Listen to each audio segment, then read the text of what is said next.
kitab yang dipelajari Gus Samsudin di pesantren terbongkar. Ternyata kitab sihir dan perdukunan. Secara garis besar, ini kan sudah menudai pesantren-pesantren yang masih mengajarkan dua kitab ini. Bahwa budaya kita itu lekat dengan spiritual supranatural. Kan gitu. Nanti akhirnya semua itu diukur dari ilmu barat. Mohon maaf, sulap yang digunakan itu adalah metode barat. Apakah ilmu timur semuanya akan diukur dari barat? Dukun nipu, si ini nipu, kan tidak semua. Artinya janganlah penipuan itu dikaitkan dan dilekatkan kepada profesinya, sehingga profesi itu menjadi buruk. Jadi sampai ada kata dukun itu kalau nggak cabul nipu. Dukun itu modalnya cuma dua, tipuan sama tiupan. Saya jujur mendengar ini saya sakit hati, Pak. Saya setuju yang nipu-nipu itu segera diselesaikan, termasuk yang setting-setting nangkep dukun santet. Umpamanya setuju. Tetapi kamu itu bukan polisi.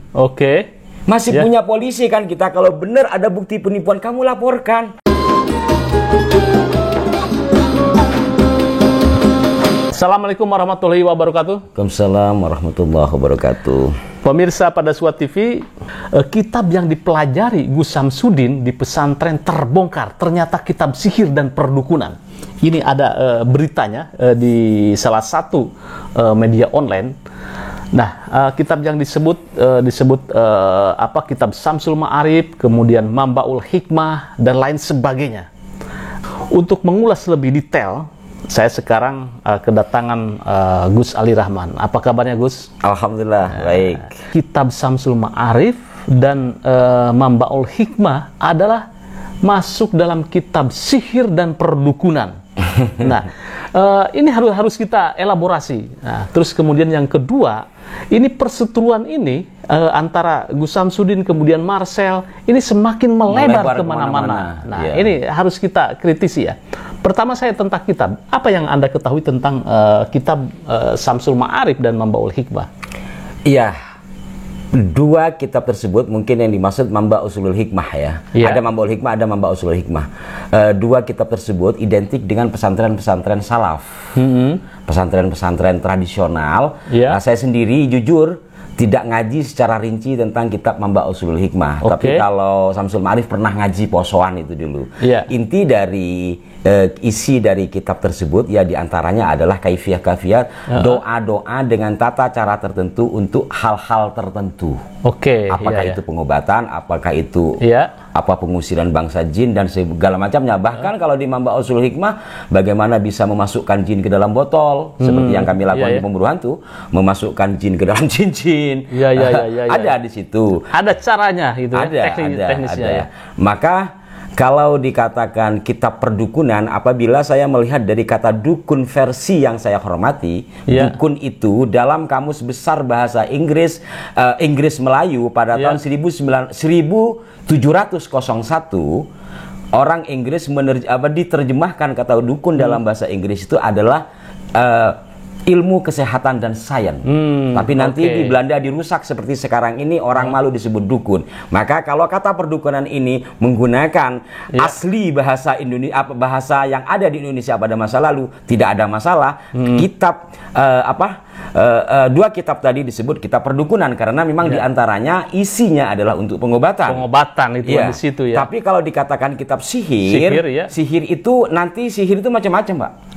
Katanya di sini ada disebut bahwa kitab itu adalah sihir putih itu ya.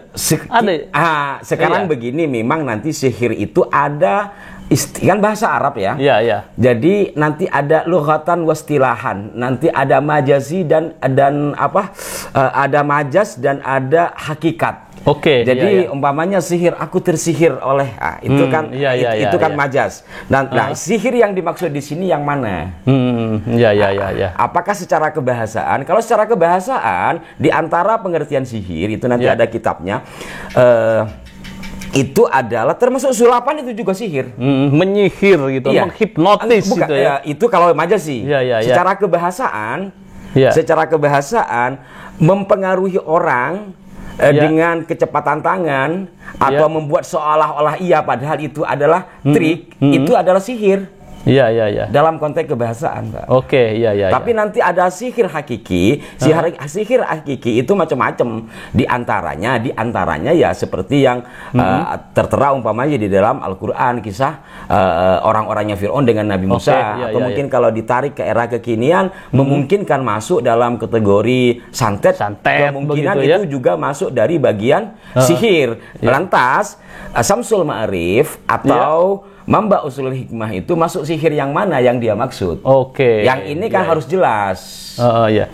Artinya disebut, ada yang menyebut nih salah satu ustadz nih, salah satu ustadz itu ya. Saya nggak disebut namanya, tetapi Anda nanti bisa cari sendiri di di website atau di Google gitu ya. Yang mengatakan bahwa ini adalah masuknya sihir putih itu isinya di situ kitab-kitab tersebut. Nah, ini yang masa iya sebuah kitab yang mengajarkan sihir yang konotasinya adalah buruk, ini ya, sihir di kita konotasinya itu konotasinya buruk ya.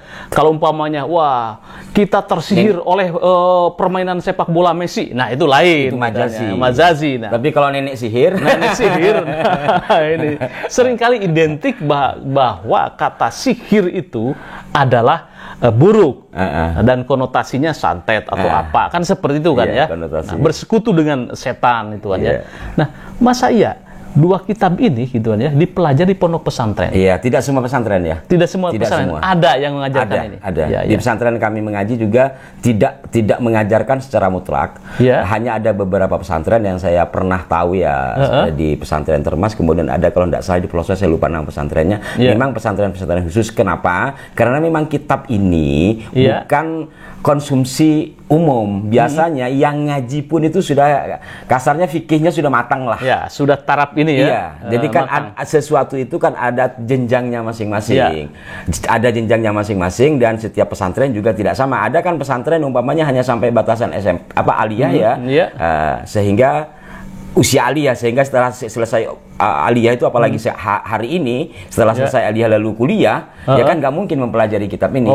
Maka jarang sekali pesantren yang mempelajari atau yang mengajarkan kitab-kitab ini. Makanya saya sendiri pun pernah ngaji itu ya waktu puasa, tahtimul kitab waktu puasaan itu. Dan bukan untuk dipraktekkan, karena begini, ini juga yang salah tafsir. Kadang-kadang ketika kita mempelajari sebuah kitab, ya kan, kemudian seolah-olah kita itu mau mempraktekkan, kan tidak juga.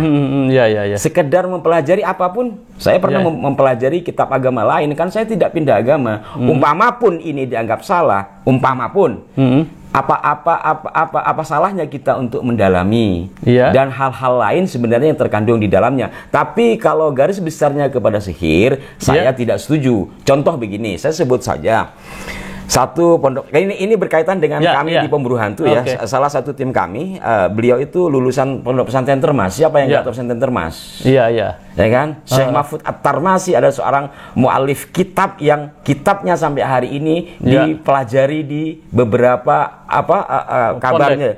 Bukan hanya di pondok pesantren ya, tapi di dunia akademisi.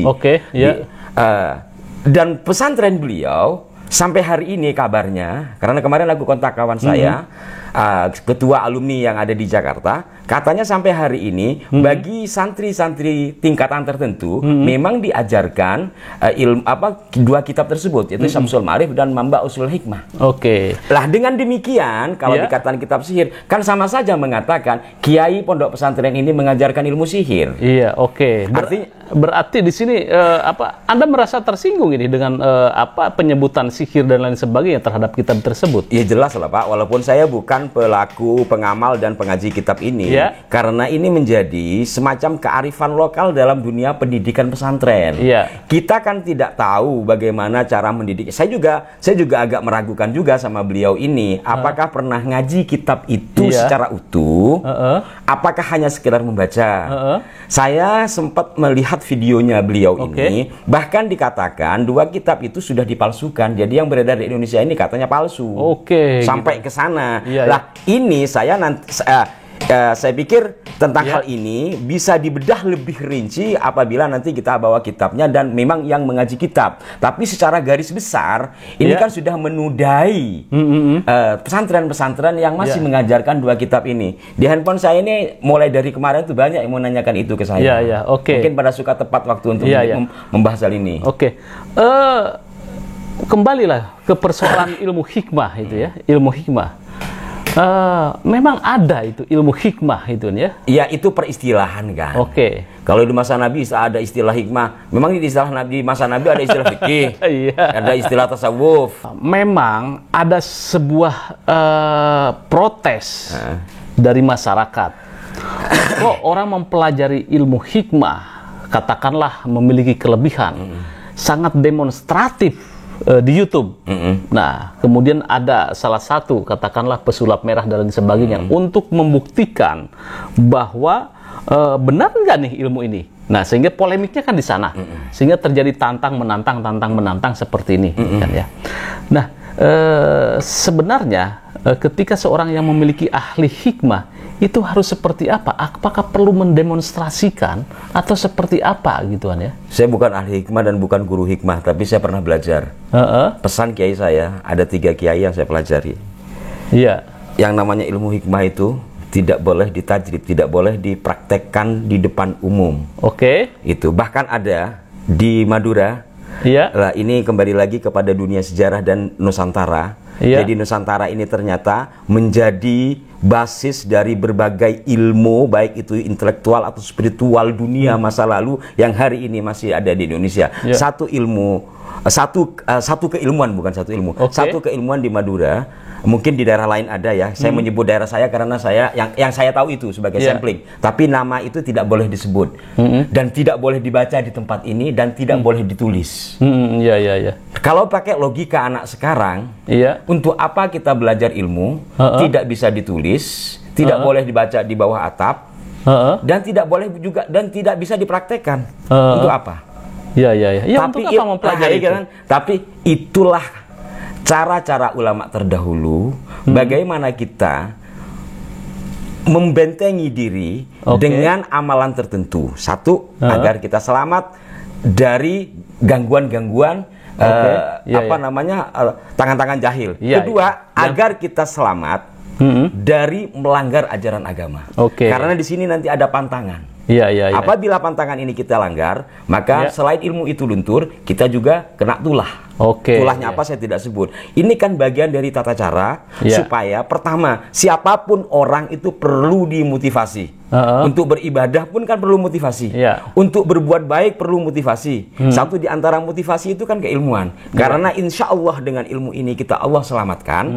Dan dengan demikian kita bisa meninggalkan 5 pantangan dalam ajaran agama yang buruk pula secara sosial. Untuk apa belajar dia ini? Tetapi faktanya, faktanya, dan ini akan dibilang dongeng karena tidak mungkin saya bisa membuktikan di sini. Wong dibaca aja nggak boleh. Di bawah atap masalahnya. Kalau saya baca di sini saya nggak tahu apa besok yang terjadi di rumah ini. Pernah satu saat ada, bukan keluarga lah, tapi orang yang kami kenal. Pikirannya gini loh, untuk apa saya belajar? Akhirnya bacaan itu dia baca di mobil ketika rombongan pecah 4 bannya. Begitu ya. Intinya apa? Ada memang satu ilmu yang seperti itu. Ini contoh, salah satu contoh ilmu bukan hanya tidak boleh dites ya. Tapi dibaca di bawah atap aja nggak boleh, ditulis pun nggak boleh. Jadi kalimatnya pendek, bahasanya saya nggak tahu bahasa apa, tapi bukan bahasa Madura dan sedikit sepertinya bahasa Arab. Dan saya juga tidak berani menanya bahasa apa itu. Ini salah satu contoh. Jadi memang ada kekhasan ilmu-ilmu hikmah, ilmu-ilmu yang khusus seperti itu. Nah, sekarang persoalannya kan banyak sekali ya demonstratif ada di YouTube atau di sosial media mempertontonkan kebisaannya. Nah, ini sepertinya itu yang membuat sebuah kegerahan dalam tanda petik ya. Nah, ini yang mungkin menjadi begini, soal itu ya. Mungkin begini kalau saya lihat fenomenanya. Namanya biasanya kan yang muda-muda ya. Oke. Yang merasa tertantang gitu. Kalau yang tua-tua, saya mungkin tua juga kali. Sehingga saya punya dan bisa dibuktikan memang ada juga. Ada juga keilmuan seperti kebal umpamanya. Memang ada. Boleh didemonstrasikan. Ada. Saya kenal orangnya. Tetapi tidak boleh berlebihan. Hanya ingin membuktikan bahwa ilmu Allah itu ada. Kasarnya dengan bacaan tertentu ilmunya masuk ditebas, ya sudah, tidak boleh diulangi lagi. Hanya untuk membuktikan. Karena intinya apa? Tetap tidak boleh dipertontonkan. Adapun pertunjukan-pertunjukan, ya mungkin dari sini mungkin ya, karena memang ilmu hikmah. Ya kalau kata Kiai, kok hikmah diperlihatkan, ya bukan hikmah lagi dong, sama ini rahasia ya, jangan ngomong ya, kan sama kayak begitu. Lah hikmah kok dipertontonkan gitu. Kecuali beda kasus umpamanya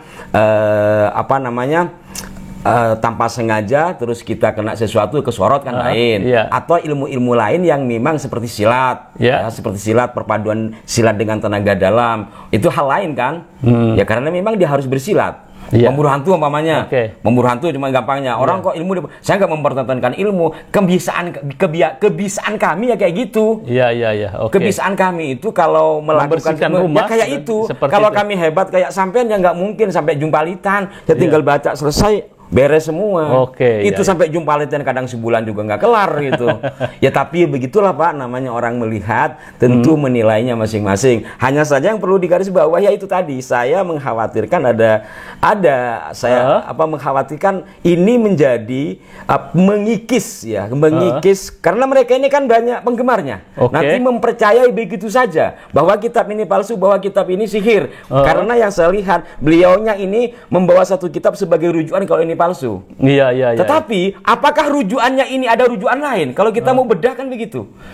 Maka ketika menghukumi atau memvonis sebuah hal, mestinya kan tidak boleh subjektif hanya dengan berdasarkan apa yang dia baca. Perlu bahsul masail kan, bahwa benar nggak kitab ini. Nah, berbeda. Karena kalau melihat berita kan begitu tadi, menjustis kan, berbeda umpamanya. Menurut pandangan saya, kitab ini begini-begini sebab saya punya rujukan. Monggo panjenengan yang mau kami tidak. Itu beda. Begitu juga dengan yang ngubek-ngubek dukun.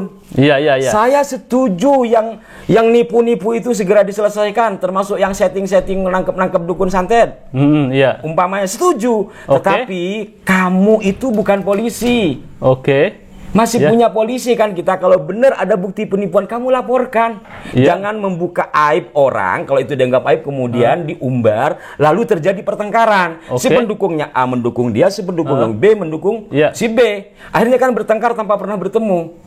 Secara spiritual, apakah tidak berpikir udara Republik ini, Indonesia ini penuh dengan residu kebencian? Gituan ya. Memang seperti itu faktanya. Satu sisi ingin meluruskan dengan kebisaannya. Satu sisi ngotot bahwa ini adalah kebisaan saya. Benar seperti ini. Maka kadang-kadang aku lagi lah sama saja dua-duanya, sama-sama jadi panggung gitu aja. Saya kesel-kesel juga. Kalau kenapa enggak sih kita coba gitu. Kalau memang buntu untuk melakukan komunikasi, tapi janganlah berlebihan. Artinya mengkanter tapi jangan berlebihan. Kita fair. Tapi syukur kalau memang umpamanya si ustadz siapa itu, kemudian si apa, kita duduk bareng, kita selesaikan sebagai anak bangsa. Jangan ini menjadikan konsumsi pertengkaran yang tanpa kesudahan. Karena apa Pak? Ini lagi-lagi selain budaya ya, sampai kata dukun itu udah nggak ada baik-baiknya. Persepsinya sekarang seperti itu. Kan gini ya, kalau bicara trik nih, sampai saya tidak menyimpulkan, hampir menyimpulkan orang ini melihat apapun yang dilihat hanya dengan kacamata dia. Umpamanya orang kebal bacok, oh ada triknya. Orang nggak medas ini, oh ada memang triknya. Ada triknya. Ya kenapa? Ini kan kayak kata orang tua kita dulu, ini namanya buat baju ngukur badan sendiri. Jadi memang ada orang yang kebal gitu. Kan? Ada orang yang pakai trik, tetapi jangan dijustifikasi semuanya bahwa itu adalah bohongan. Kan seperti itu. Impact-nya seperti apa terhadap budaya-budaya leluhur kalau seperti ini? Kalau untuk integritas, saya kan tidak punya kepentingan, saya tidak ngobatin orang. Tetapi bahwa budaya kita itu lekat dengan spiritual supranatural. Kan gitu. Ya. Nanti akhirnya semua itu diukur dari ilmu barat. Mohon maaf, sulap yang digunakan itu adalah metode barat. Oke. Apakah ilmu timur semuanya akan diukur dari barat? Oke. Debus adalah Ilmu kita. ilmu kita. Iya. Ya, ada pertunjukan Iya. dan lain sebagainya gitu kan. Apakah ya. itu trik atau bagaimana, terserah. Namanya ilmu pertunjukan. Oke. Kembali, kalau memang murni hikmah, Iya. hikmah yang saya pelajari ya, nanti kan ini harus dibawahi. Yang saya pelajari, yang dipesan oleh kiai saya kan tidak boleh dipertontonkan. Oke. Kayak debus umpamanya, itu seni pertunjukan. Iya. Apakah benar menggunakan ilmu hikmah atau mungkin sebuah Ada trik gitu atau ya. perpaduan antara Iya. keduanya? Saya nggak paham, saya tidak mendalami debus. Tapi itulah kekayaan bangsa kita. Dan Oke. itu memang pertunjukan. Ngapain diusik-usik? Umpamanya seperti itu. Oh, oke. Ini kan seperti ini kan. Persoalannya kan di sini gitu Iya, ya. sampai melebar kemana-mana. Iya, iya. Kamu mau mengatakan si A ini melakukan penipuan, Mas. Yang melakukan penipuan itu bukan hanya dukun. Dukun nipu. Iya. Si ini nipu, kan tidak semua. Artinya janganlah penipuan itu dikaitkan dan dilekatkan kepada profesinya, Ya. sehingga profesi itu Menjadi buruk menjadi gitu deh. buruk. Iya, iya. Jadi sampai ada kata dukun itu kalau nggak cabul nipu. Oke, iya, iya. Di dukun itu modalnya cuma dua. Iya. Tiupan sama tiupan. Saya jujur mendengar ini saya sakit hati, Pak. Oke. iya, Kenapa? Frasa bahasa Indonesia itu dilahirkan 1926 yang kemudian diresmikan 1928 dalam Sumpah Pemuda. Kebetulan yang memiliki ide frasa bahasa Indonesia itu adalah tokoh dari Madura. Oke, oke. Untuk memiliki satu bahasa, orang tua kita dulu berjuang habis-habisan untuk bahasa. Iya. Sebab kalau tuh tanpa ada bahasa persatuan, bagaimana kita melakukan Ya, komunikasi? oke. Iya, iya, Dan iya. satu kata, entah dukun, entah apapun, itu adalah rangkaian dari kalimat yang terangkum dalam bahasa. Iya. Apakah kalian tidak melihat orang tua kita dulu untuk mencapai satu titik bahasa Indonesia perlu perjuangan? Sekarang bahasa atau kata dukun Iya. kalian sembarangkan. Iya. Satu kata, dan kata dukun itu juga pemberian Allah. Iya, persoalannya yang merusak profesi ya profesi itu sendiri. Kan begitu? Umum begitu. Oke, sekarang profesi sebagai dukun. Iya. Ya, pasti rusaknya oleh oknum dukun. Kan seperti itu. Umum Nah, begitu. mungkin yang tadi Anda seperti marah-marah bahwa tidak terima bahwa dukun itu disudutkan, kemudian Saya bukan dukun, di-framing bukan gitu kan. dukunnya, kata dukun. Oh, kata dukun ya. Oke. Saya pencinta bahasa Iya, iya. masalahnya. Oke. Kata dukun itu di-framing sampai sampai menjadi negatif gitu kan ya. Terus kemudian sampai semua orang itu kan melihat bahwa kalau mendengar kata dukun Risih. ya, risih gitu Risih. kan. Dukun sendiri sudah nggak mau kayaknya. Pakai dukun. Sampai akhirnya dukun ngimpor kan.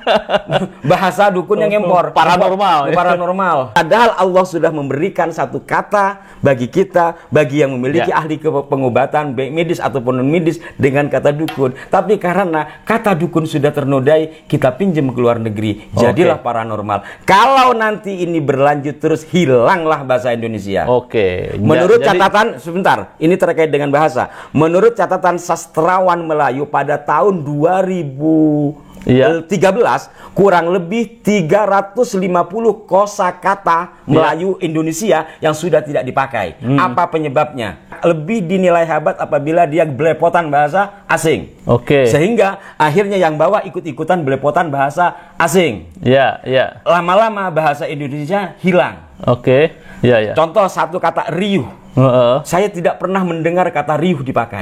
Kredit gitu kan. Kan? Sekarang rame, apa? Viral. Iya, iya. Lama-lama bahasa Indonesia hilang. Iya, iya. Oke, oke. Di situ ya. Oke. Jadi sebetulnya apa yang harus didandani ini di persoalan ini, mulai dari perseteruan perdukunan dan persulapan ini? Ya, kembali kepada jati diri masing-masing sebagai profesinya masing-masing. Iya. Kemudian juga sadarilah kamu hidup di Indonesia. Indonesia Ya. tidak dimiliki oleh satu agama. Ya. Indonesia tidak dimiliki oleh satu tradisi profesi. dan satu profesi. Maka belajarlah menghormati profesi orang lain. Jikalau memang ada oknum penipuan dan kamu punya buktinya, laporkan, karena negara kita negara hukum. Iya. Oke. Terima kasih pemirsa pada Suka TV. Sebelum itu kita ngopi dulu. Siap. Bismillahirrahmanirrahim. Wah, luar biasa ini kan. Ya, pemirsa pada Suka TV, demikian bincang-bincang saya tentang perdukunan persulapan yang sekarang ini mulai melebar kemana-mana sampai mengatakan bahwa dua kitab itu adalah kitab perdukunan dan sihir. Seperti apa menurut Anda? Saya tunggu komentarnya. Terima kasih. Jangan lupa like, share, subscribe pada Suka TV. Wassalamualaikum warahmatullahi wabarakatuh.